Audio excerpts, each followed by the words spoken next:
Première séance consacrée aujourd'hui au tournage d'un court-métrage dans une chapelle en plein cœur de Bordeaux. On rencontre Yann Caplin, bonjour. Bonjour. Vous êtes donc le réalisateur, auteur, coproducteur, mais aussi comédien. C'est ça. Sur ce projet. Alors on connaît les alcooliques anonymes. Vous parlez là d'un autre mal destructeur, la colère, avec donc ce tournage, les colériques anonymes. Exactement, les colériques anonymes, c'est bien de faire la liaison. Les colériques anonymes, en fait, c'est une réunion qui a été créée dans l'histoire pour aider les personnes qui sont sujettes à des excès de colère très excessives, en fait, et qui peuvent vraiment nuire à leur existence, nuire à leur travail, leur entourage, et tout et tout. Et donc, du coup, cette réunion est menée par une catholique intégriste qui s'appelle Marie-Louise, qui est là pour essayer de nous remettre sur le bon chemin, le chemin divin et le pardon, et essayer de nous calmer face à des situations qui nous mettraient en colère, qui nous mettraient en rogne. Mais le problème, c'est qu'elle a face à elle 7 personnages qui sont pas faciles. Colériques, justement. Qui sont colériques, voire très colériques. Et donc l'issue de la réunion s'avère un peu plus compliquée que prévu. Voilà. Alors 6 jours de tournage, mais en amont, c'est combien de temps de travail? Ouf. Alors si on compte l'écriture du scénario, en amont, je crois, le scénario, je l'ai pensé en fin 2014. Comment vous est venue l'idée? Je sais pas, c'est venu comme ça. J'avoue que j'avais eu l'idée en même temps que le scénario de mon premier court-métrage Hippocampe. J'avais décidé de me lancer sur Hippocampe plutôt que les colériques anonymes. Je l'ai laissé de côté, ça a mûri. J'ai rencontré des comédiens au fur et à mesure des années qui m'ont aidé, sans le savoir, à écrire cette histoire, à travers leur caractère, leur façon de jouer, etc. Et certains, donc, maintenant, interprètent les personnages. Ah oui, d'accord. Voilà. Ils se jouent eux-mêmes, en fait. Non, ils se jouent pas eux-mêmes. Non, c'est des fois quand je les voyais dans des rôles au théâtre ou même à la télé, je trouvais qu'ils avaient des côtés très intéressants, qui étaient très exploitables ou quoi. C'est de vrais personnages dans la vie, déjà. Voilà. En fait, la manière de jouer, en fait, ils avaient une manière de jouer qui m'intéressait. Et je m'étais dit, mais c'est ça qu'il faudrait pour cette réunion-là. Voilà. Et alors le temps de l'écriture, comment ça se passe? Vous travaillez tout seul? Oui. Le travail d'écriture a duré quelques mois quand même pour réajuster par rapport à la réalisation, par rapport aux besoins de mise en scène. Je travaille tout seul, je le fais lire. Je le fais lire à Clémence, ma coproductrice, et on valide, on change ce qui va pas. Voilà. D'accord. On peaufine tout ça. La colère. Plus qu'un péché capital, cette maladie nauséabonde de l'âme noircit le cœur d'un individu. Il devient alors un colérique. Le colérique veut dominer. Le colérique veut primer. Si son orgueil est touché, il ne se contient plus. La maladie de la colère est dangereuse parce qu'elle détruit la paix intérieure et la paix extérieure, et surtout, elle est contagieuse. Le cycle infernal et vicieux qui nous attend lorsque l'on cède nous emprisonne dans un amas de ténèbres pouvant mener au chaos et à la destruction de l'humanité. Mais n'ayez crainte, je suis là pour vous aider. Bienvenue aux colériques anonymes, je m'appelle Marie-Louise. Ensemble, nous allons vous soigner de cette colère qui nuit à votre existence. Vous allez pouvoir vous confronter à votre part d'ombre grâce à des exercices spécialement conçus et étudiés par le conseil paroissial afin de chasser en vous la plus petite noirceur qui persiste. Oh, je suis certaine que l'on va bien s'amuser. Mais avant cela, chacun d'entre vous va se présenter et expliquer les raisons de sa présence. C'est une comédie. C'est une comédie, bien sûr, burlesque, absurde. C'est absurde. C'est une satire. Et alors justement, en ce moment, vous jouez dans différents endroits de la région une pièce Conseil de famille. Exactement. Qui est aussi une comédie. Exactement. Donc vous avez une réelle appétence pour la comédie. Peut-être, je ne sais pas si c'est que pour la comédie, en tout cas, c'est ça. On joue Conseil de famille qui est aussi un peu construit pareil, c'est-à-dire que c'est des répliques bien acides, bien envoyées. Ça n'arrête pas, ça monte crescendo. Et donc vous êtes inspiré de ça, de ce rythme-là aussi? Pas du tout. On m'a proposé la pièce Conseil de famille après avoir écrit le scénario des Colériques Anonymes. Et du coup, j'étais tout de suite emballé. C'était dingue parce que justement, en parallèle de ce tournage-là, je suis en tournée pour la pièce Conseil de famille. Et donc du coup, on a une énergie folle dans les deux projets. C'est génial. C'est des projets qui se ressemblent, même si c'est du théâtre. Et ça, c'est un tournage. Ça reste des projets qui se ressemblent dans le fond. Et alors là, vous jouez, évidemment, l'éternelle question, être réalisateur et être comédien dans son film, c'est forcément compliqué. Tout à fait. Donc c'est un petit peu... Enfin, c'est ma première fois. C'est ma première fois que je joue et que je réalise. Mais j'ai déjà des assistants qui sont là. J'ai une équipe que je connais en majeure partie, que ce soit l'équipe technique ou l'équipe des comédiens. Et j'ai totalement confiance en eux. Par rapport au retour sur mon jeu, je n'ai peut-être pas le regard assez objectif pour ça, donc je demande bien évidemment des conseils, des avis. Mais on a énormément répété avec les comédiens en amont pour être prêt au tournage. Bon, 6 jours de tournage, on le disait, il faut avoir un peu de poigne quand même. Vous êtes le manager, le boss du tournage. Tout à fait. Tout à fait. Il ne faut pas être fatigué et il faut toujours avoir le sourire, l'énergie. C'est très important. Pour motiver une équipe, c'est des bénévoles. C'est des bénévoles, il n'y a personne qui n'est payé ici. Et du coup, il faut tenir le cap. Moi, je crois à mon projet déjà. J'aime beaucoup mon projet, j'aime beaucoup mes comédiens et toute l'équipe technique. J'y crois énormément et je vois que tout le monde aussi. Il n'y en a pas un qui ne croit pas. Il n'y a pas une seule personne qui ne croit pas, qui est là juste pour combler le vide, etc. Non, parce que pour 6 jours de tournage, j'ai travaillé bénévolement. Il faut le faire. Quand on est professionnel et qu'on a déjà du mal à prendre des péchés. Exactement, voilà. Et là c'est déjà de base, le projet plaît. Donc ça me va droit au cœur, mais c'est aussi un très bon atout pour gérer une équipe. Et après, le fait que je connaisse la majeure partie des gens, je sais comment les gens fonctionnent. J'ai aussi mis en relation donc, des gens qui, au niveau des affinités, ça peut se concevoir très facilement. Voilà, il y a déjà... ça c'est le 2e jour de tournage, il y a déjà des affinités qui se sont créées dès le 1er jour. C'est fou, c'est génial. Alors le choix de ce lieu incroyable, comment ça s'est fait ? Alors c'est mon chef décorateur, Julien Renard, qui a trouvé le lieu. En fait, pour la petite histoire, ça faisait plusieurs mois que l'on était en recherche d'un lieu de tournage qui pouvait accepter 30 personnes pendant 5-6 jours, non-stop, du matin jusqu'au soir. C'était pas du tout évident, surtout que moi j'avais une exigence au niveau du décor, puisque dans l'histoire, il y a quand même la religion qui est mise en avant. Donc moi, l'idéal, c'était en effet de tourner dans une église, dans une chapelle. Et là... Elle a trouvé les autorisations. Oh là là. Mon Dieu, les obtenir, ça devait un vrai casse-tête. Exactement. C'est quand Julien m'a trouvé cette chapelle-là, il m'a envoyé des photos. Déjà, j'ai adoré. On l'a visité. Je suis tombé amoureux, j'avais un petit peu peur au niveau du son parce que c'est quand même une chapelle, c'est quand même une résonance. Voilà, c'est une résonance qui est particulière. L'avantage qu'on avait pour ce lieu-là, c'était ce lieu est désacralisé. Et du coup... Il appartient à... Il appartient en fait à une personne, voilà, à une société. Donc, à une société, d'accord. À une société, c'est ça, les Spiritains. On est rentré en contact avec eux et on a pu justement négocier, voir si ça leur plaisait, si ça leur allait, etc. Le contact s'est fait très facilement et ils ont accepté.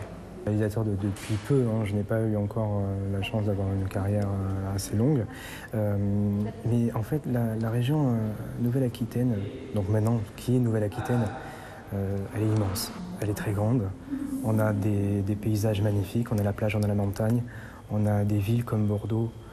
C'est superbe pour faire des tournages, que ce soit des tournages qui se passent en époque actuelle ou même dans le temps, que ce soit il y a quelques années, une centaine d'années.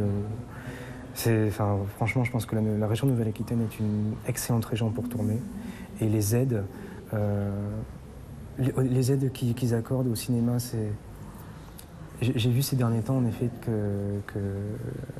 qu'elle devenait de plus en plus importante. En tout cas, on avait de plus en plus de tournages qui venaient ici, de cinéma, de télévision.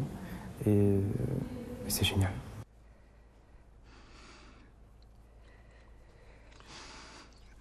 Vous voulez commencer? Chut, je suis pas prête, attendez.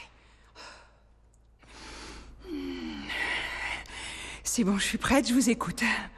Non mais, vous voulez pas commencer plutôt, vous? Mais non, mais allez-y. Hein? Faites-moi ressentir votre colère. Allez, pensez à quelque chose qui vous énerve. Alors, vous êtes ici sur ce tournage comédienne et coproductrice. Exactement. Qu'est-ce qui vous a plu dans ce projet?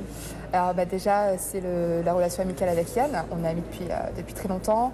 On a été amenés du coup à construire cette association, Ardenne, qui est vraiment l'espace de création et un espace pour pouvoir produire vraiment ce qu'on souhaitait. Donc on a fait Hippocampe il y a quelques années. Il a présenté donc, le projet des colériques anonymes. Forcément, j'ai été partie prenante dès le lancement de la production. Donc ce projet, oui, très burlesque, très comique, qui tranchait un peu avec Hippocampe. Donc pour RDN, c'était aussi une occasion de présenter d'autres projets et une autre manière de travailler la comédie. On dit toujours que c'est très difficile de faire rire. C'est vrai que forcément vous vous êtes posé la question à la lecture, parce que bon, quand on connaît la personne qui a écrit, c'est pas la même chose. Ouais. Il faut prendre du recul, c'est difficile, non? Ouais. Alors l'humour de Yann, bon, je l'apprécie déjà dans la vie de tous les jours, donc voilà, ça facilite. Et puis il a juste dosé les choses, je trouve, dans ce scénario. C'est burlesque, c'est des fois très comique, mais on tombe pas dans quelque chose de trop chorégraphié. Voilà, ça laisse place aussi beaucoup à un jeu spontané pour les comédiens. On apporte tous vraiment quelque chose, je pense, au personnage qu'il a créé. Du moins, il s'y retrouve et on a tous vraiment une facette différente. Donc voilà, il y a un vrai jeu à apporter. C'est-à-dire que vous réinterprétez les dialogues ou on ne réinterprète pas les dialogues, mais on les a beaucoup répétés, ce qui nous a permis aussi de mieux aborder nos textes, de mieux apporter nos personnages, de lui apporter aussi nos propositions. De vous les approprier. Ouais, et de les approprier, ouais, tout à fait. D'accord. Là, vous connaissiez d'autres comédiens sur ce tournage? Alors, on s'est déjà croisés, le milieu du théâtre, déjà, quand ça fait 10 ans qu'on en fait, on commence un peu à tous se connaître, de vue, de loin, plus ou moins de près, voilà. Donc on se connaissait, oui, au moins de vue pour certains, ouais, tout à fait. Comment vous allez participer là au développement après du film, une fois qu'il sera fini, monté? Alors, ça va être encore un gros aspect communication. Grâce au financement participatif, on a déjà des personnes qui nous suivent pas mal. On a une bonne communauté sur Facebook. Donc, c'est relancer cette communication, la faire perdurer. On est en train de construire un making-of, photo, vidéo. Donc, ça permet aussi de faire attendre les futurs spectateurs. Et c'est essayer d'avoir des projections sur Bordeaux, dans l'agglomération. Pas toujours évident de trouver des salles, surtout sur des courts-métrages. On l'a fait pour Hippocampe. Je ne doute pas que les colériques anonymes seront aussi bien reçus. Soyez rassurés, Lucien. Vous pouvez être certain qu'avec nous, vous allez retrouver votre second souffle. À notre dernière colérique. Je suis Julienne. Bonjour, Julienne. Je suis là parce que mon compagnon est sur son lit de mort. Il ne m'a pas mis sur son testament. Et comme nous ne sommes pas mariés, je vais me retrouver le bec dans l'eau.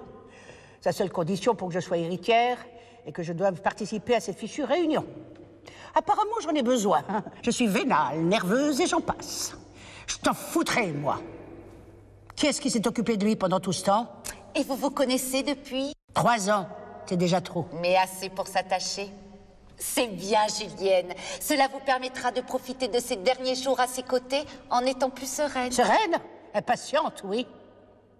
Alors, vous êtes chorégraphe de combat. C'est ça. C'est quoi?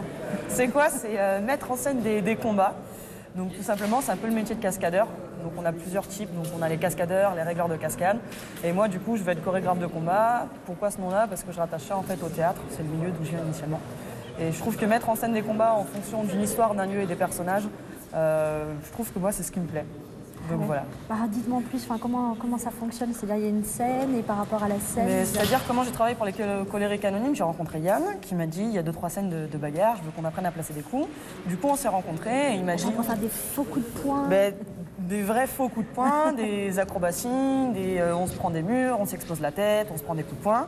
Et du coup, avec Yann, on a travaillé ensemble. Donc lui, il m'a dit que là, il y avait une scène de bagarre. Et après, il m'a laissé un petit peu carte blanche au niveau des coups. Et j'ai travaillé en fonction de comment ça allait être filmé et aussi en fonction des comédiens et de quels étaient les personnages qu'ils allaient incarner. Ah, c'est ça, comment prévoir Comment prévoir, comment... Donc c'est pour ça que nous, on a fait une étape, on a étalé progressivement. Donc on a fait en fait des cours d'initiation au combat scénique pour apprendre déjà à se placer. Donc c'est vraiment juste les bases de tous les arts martiaux, donc soit boxe ou judo, pour que les comédiens découvrent leur corps autrement que par le jeu, mais plus par le sport. Et après, une fois qu'on a fait un premier cours de 3 heures de combat scénique, on s'est revus après. Et là, on a travaillé les coups qui allaient être présents dans le court-métrage. Et on s'est vraiment amusé. Quelle est votre formation? Alors moi, là, je suis en première année de doctorat études théâtrales à Bordeaux-Montaigne. Je suis initialement catcheuse depuis 3 ans. Et je suis en formation dans une école de cascade à côté. Ah oui, d'accord. Donc c'est pour ça, chorégraphe de combat, c'est un petit peu ce que j'aime faire. Ah oui, très bien. Et alors, comment ça se passe justement? Vous pouvez m'en donner là, une petite leçon de comment on fait pour donner un faux coup de poing? Ben, un faux coup de poing, ça dépend. Par exemple, si on prend les boxeurs, ils jouent, ils combattent très proche d'eux, donc forcément les coups sont plus vrais. Si on part sur coup de poing version catch, on ne va pas aller chercher très près pour agrandir le mouvement. On va faire comme s'il y avait une petite ficelle qui nous prenait le petit doigt pour vraiment agrandir le mouvement pour aller chercher loin. Et c'est du coup comme ça qu'on va rendre le coup plus théâtral et visuellement beaucoup plus intéressant. Et à partir de là, on va pouvoir aussi traiter la question de l'esthétique. C'est-à-dire que moi, je vais être là, je vais l'attaquer. Donc moi, je vais faire en sorte d'arrêter mon coup juste avant. Non mais ça, faites-moi confiance. Moi, je vais aller. Donc là, je vais l'arrêter juste là. On va toucher avec les cheveux, mais sinon, on va un petit peu au contact. Et elle, en fait, c'est une question de synchronisation. Il faut qu'elle vende le coup. Allez. Très Jim. Là, t'es prête? Oh. Ouais, faut réagir. Faites rapide, c'est Anne. Mais je vais y aller un peu plus doucement. Donc disons que vous voyez, c'est pas je fais ça. Comme en boxe, ils sont comme ça. Moi, je vais vraiment ouvrir pour aller chercher là. Et mon poing, il arrive là. Et là, tout de suite, tu anticipes le mouvement. Ah, tu pars. Ah. Là, en vrai, je te déboîte la mâchoire. Je suis très mauvaise comédienne. Ça va.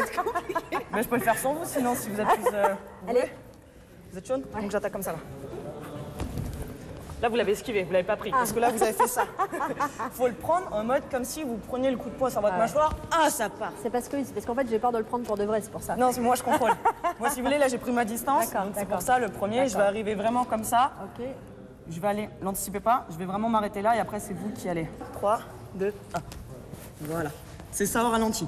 Voilà. Sauf que là, vous êtes hyper raide, mais en vrai, c'est ça. Parce qu'en vrai, avec la violence, si moi, je mets ça... J'ai la tête qui part. Ouais. Ah, mais c'est pas la tête, c'est que vous êtes entraîné, en vrai. Ouais. Mais un peu, c'est ça. Après, moi, j'aime bien mettre des coups de pied, tout ça, c'est rigolo. Ok, merci Daphné. Ouais, avec plaisir, il n'y a pas de souci. Ça va, vous allez bien, ouais. Thomas, vous êtes chef électricien. Tout à fait. Alors là, on discute dans une des pièces les mieux éclairées du site, dans le confessionnal de la chapelle. J'imagine que les contraintes sont terribles dans cette chapelle pour travailler, non? C'est assez particulier. Vu que c'était en centre-ville, on ne s'est pas inquiété au tout début du tournage, vu qu'on est vraiment en plein centre de Bordeaux. Et en fait, c'est vrai que plus on est avancé dans la préparation, et plus on a vu qu'il y avait des problématiques de lumière, notamment tout ce qui va être les vitraux, tout ce qui est très en hauteur et qu'on ne peut pas atteindre, sauf avec du matériel très conséquent ou des machines. Et donc voilà, on s'est concentré sur comment éclairer de petits espaces. Vous avez vu là tout à l'heure toutes ces chaises qui sont entourées et puis qui sont éclairées par un puits de lumière principal. Donc voilà, on a essayé de répartir des sources principales pour éclairer un peu le décor. Mais ça va rester un film en clair-obscur, quoi. Un peu sombre et puis qui colle dans tous les cas avec ce lieu de culte qui est désacralisé. Mais... Est-ce que, là aujourd'hui il fait pas beau, demain il va faire beau. Alors, du coup, c'est là où on a la plus grosse problématique sur ce décor, parce que justement avec tout ce qui est vitraux et tout ce qui est entrée de jour qui est très en hauteur et qu'on ne peut pas accéder et du coup confiné, ce qu'on appelle du borgnolage. C'est un borgnole de tissu noir qui nous permet de cacher et qui occulte la lumière qui vient de l'extérieur. Et du coup ça, en effet, on ne peut pas le mettre en place et du coup on est vachement dépendant de la lumière qui rentre. Ça va peut-être un peu nous faire des temps de pause, on va attendre de voir si la lumière elle descend ou pas. Et voilà, ça dépend un peu, on doit s'adapter dans tous les cas, que ce soit en technique ou... Ouais. Voilà. J'imagine que par contre sur l'esthétique, ça c'est intéressant, non? Ouais, carrément. Ouais. Ce lieu, déjà le fait que ce soit vraiment très sombre à la base, en dehors de ces problématiques de lumière extérieure, et que ce soit un lieu très grand, très haut de plafond, on tombe très vite dans quelque chose justement qui est clair-obscur et et qui nous rappellent des vieux films ou des films déjà de genre et tout. Et ça, c'est vraiment un beau lieu, quoi. Et du coup, nous, on n'avait jamais, avec Paul, qui est le chef opérateur, on n'avait jamais appréhendé des décors comme ça, et puis avec des lumières comme ça, donc c'est vraiment super. On s'éclate assez, on découvre aussi, on est très contents. Vous faites partie de ceux qui sont bénévoles ici sur ce tournage? Tout à fait. Donc tout le tournage est bénévole. Nous, on fait partie, en fait, avec Paul et quelques autres personnes de l'équipe technique. On a rencontré, du coup, Yann et l'association Ardennes sur leur précédent tournage. Et on avait rencontré Yann auparavant en tant que comédien sur des tournages auxquels on participait. Et du coup, on est associés, nous, au sein d'une association qui s'appelle la Cahute-à-Bam et qui est en partenariat, du coup, avec Ardennes sur des projets de ce type. Et du coup, on chapeaute un peu la technique. Notamment sur ce projet-là, on va aussi gérer, du coup, tout ce qui est budget et les relations avec les loueurs de matériel et tout, que nous, on connaît, du coup, hors bénévole, parce qu'on est, du coup, intermittent, on est des techniciens sur des tournages. Enfin, c'est en tout cas un vrai pari, parce que là, vous êtes bénévole. J'imagine que les cachets sont difficiles à trouver quand même, non? Ouais, carrément.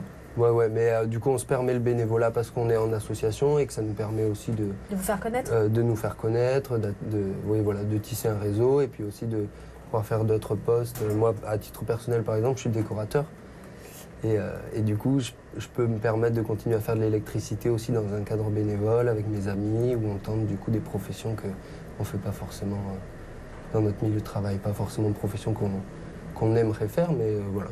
Et c'est aussi bien sur un tournage, je pense, d'avoir une vision globale de tous les départements et de tout le travail. Et du coup, ça nous permet aussi d'avoir une vision d'ensemble et d'essayer de s'améliorer. De nourrir votre expérience. Tout à fait, vous en trouvez quand même facilement vous en trouvez du boulot quand même ici, dans la région? Ouais, la région Aquitaine, c'est une région qui tourne pas mal. Il y a pas mal de télévision et il y a aussi beaucoup de... Enfin, c'est une région qui subventionne beaucoup le cinéma d'auteur. Et donc, il y a des beaux films qu'on accueille et du coup, on arrive assez à travailler. Bon, alors, Ursule, vous êtes régisseuse générale ici sur ce tournage. Expliquez-nous déjà en quoi ça consiste. Alors, régisseuse générale, ça consiste à un peu chapeauter tout ce qui va être déjà super important sur les tournages, ça on ne le dit pas, mais la nourriture. Parce que ils mangent beaucoup, hein, c'est ça? Oui, surtout qu'ils sont 30, donc ça fait beaucoup. Donc la nourriture et puis d'autres problèmes un peu plus techniques, administratifs. C'est-à-dire que là, ils mangent où, par exemple? Là, ils mangent ici, en fait. Donc ça sert de loge et de lieu aussi pour faire les repas, pour manger, pour se poser au chaud, parce qu'à la chapelle, il fait un peu froid. Ça fait partie de votre job? C'est-à-dire que c'est vous qui avez dû trouver cet endroit aussi? Non, ça avait été fait en amont, mais du coup, c'est moi qui suis là, qui gère un peu les équipes qui passent par là. Qui s'occupent de la nourriture. Mais après, il y a d'autres choses aussi. Trouver des places de parking, appeler la fourrière. Appeler la fourrière? Oui, quand malheureusement... on là, prévient. Ça vous est arrivé? Oui, parce qu'on a prévenu le quartier qu'il y avait un tournage et qu'on avait demandé des places. Donc on les a prévenus quelques jours avant. Mais malheureusement, il y a quand même des gens qui enlèvent les panneaux, qui se garent. Et le problème, c'est qu'au niveau du timing de travail, en fait, on ne peut pas se permettre de ne pas avoir de place de parking pour se garer et compagnie. Donc, il faut faire en sorte que ça se passe bien pour l'équipe et que la journée de travail ne se finisse pas à 4h du matin. Ouais, voilà, c'est ça. Alors, donc, vous êtes aussi bénévole. Pourquoi est-ce que vous êtes engagée sur ce projet? Parce que déjà, je connais le réalisateur. J'ai été sur un tournage avec lui et que la personne, en tout cas...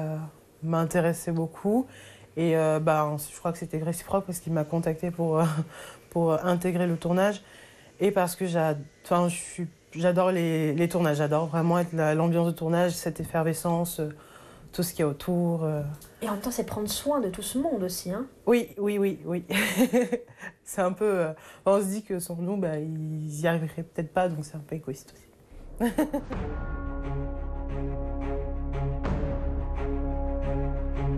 Parmi les 7 péchés capitaux, le pire est la colère. La colère est une maladie de l'âme. Pour guérir cette maladie, il faut la connaître. Et pour la connaître, il ne faut pas se confondre dans l'illusion. Le colérique veut dominer, le colérique veut primer. Si son orgueil est touché, il ne se contient plus.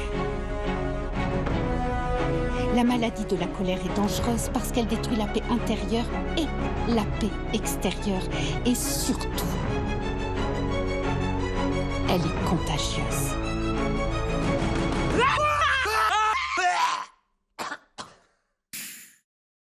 Heureusement, vous n'êtes plus seul. Nous sommes là pour vous aider. Nous sommes là pour vous guérir. Votre colère ne sera plus qu'un souvenir de votre ancienne vie.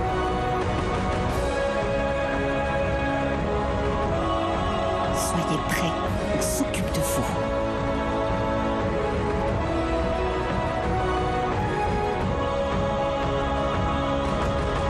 À bientôt au Colérique Anonyme. Ce message est certifié par le Conseil paroissial et le ministère du Bien-être social et de la citoyenneté. Pour votre santé, évitez de râler. Les Colériques Anonymes, clap de fin. Rendez-vous dans les salles de la région au printemps pour découvrir ce court-métrage.